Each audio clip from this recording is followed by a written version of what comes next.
It is Wednesday, and we are still in California. If you caught my first attempt at going live, you kind of know what's going on. It's been interesting to be my first time out here.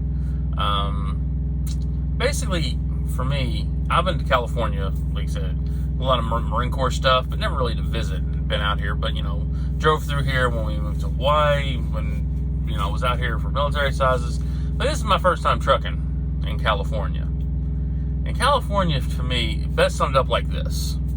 Nice grass, nice people. I hope you brought your bathing suit. I'm telling you, this place is perfect. You're gonna make friends in no time. Get me out of here! I have been at both ends of that spectrum these last couple days. I'm still here. Oh man, we took that load out of Laredo, and it was the last time y'all saw me, and I drove a full clock and didn't make it out of Texas. Stopped at Anthony right on the border with New Mexico. Got up, made it through New Mexico, made it through Arizona, made it down to Coachella, California, and I got up the next day and drove up to Patterson, California, and then I got up, what is today?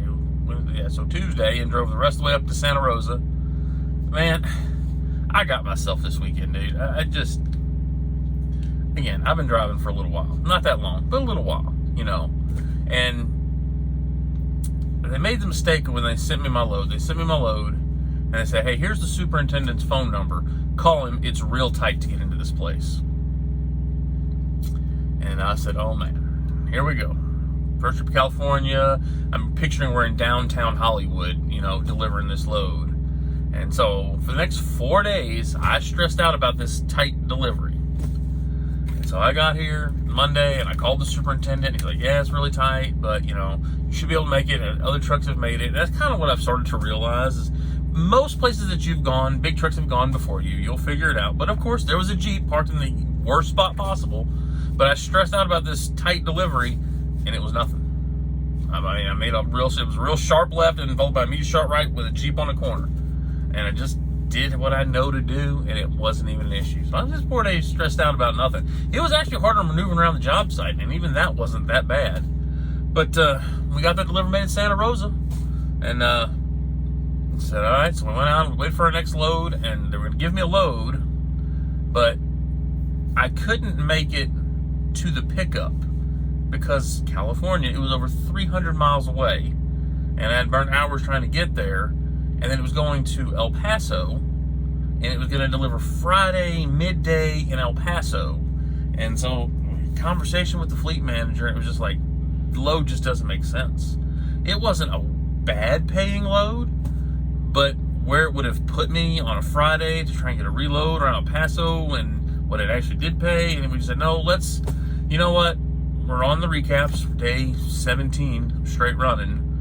Still got another week and a half to go. And let's do something that stays in California to get us another load this week. Again, we're set for payroll, not worried about that. Let's get a load in California, drop it off Thursday, and we'll get you a long run Thursday going for your weekend to deliver Monday. Kind of save some hours, kind of catch a break. I've been running hard, guys. And so I'm on this load. I'm delivering tomorrow to Fontana. It's a bunch of 6x6s. It's not lumber. It's not even tarped. I mean, it's very, really simplistic load, except that I got to go to Fontana in the morning. Now, the good news about that is I should reload. We got a coil spot in Rancho Cucamonga, which is literally right next to Fontana. So we're hoping to get on through there. But as you saw by the thumbnail, I guess I've just kind of known it's coming because I got out west, the Oregon, Utah, the Idaho thing, getting through all the scales, but never had a problem. I was at a scale when I was going by Laredo, and I pulled through, and the guy goes, when was your last DOT inspection? I'm not gonna lie, I was like, it's about a year ago. It's about a year ago, huh?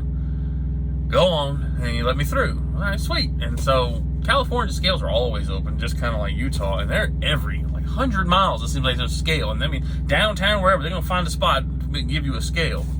And so I'm empty, and I'm loaded, I'm having to weigh, I'm just rolling, and I get empty, and I'm on my way to pick up my lumber load. I'm short on hours, and I pull in, and I'm like, oh, I got the red light on the pre-pass, and I was like, I can't believe I'm empty, And here we go again with the way. All these trucks holding up traffic, but on most way stations, there's 2 lanes. One says empty, one says loaded. Loaded goes across the scale, empty, you just roll through about 5 miles an hour, 3 miles an hour if you're loaded. Well, this place didn't have that. You get the little proceed to lane A. So there's A, B, and then C. And C's oversized. So A, I'm empty. I'm rolling 15 miles an hour. I'm like, sweet, see the green, go over the scale, the green arrow, the green light becomes an arrow to point this way.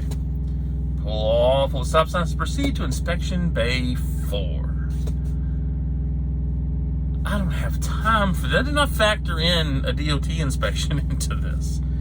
And so he pulls me up all the way around the building and pull in, pull the window down. The guy was nice as could be. I want to make very clear, the guy was nice as could be. But the reason that it says "Thanks California" in the title is because I must have put it up. I left it out. Oh well. That DOT inspection that I got made me $100, because that's what Prime pays their independent contractors for a clean inspection. And when you do things the right way, when nobody's looking, you pay, you get the reward.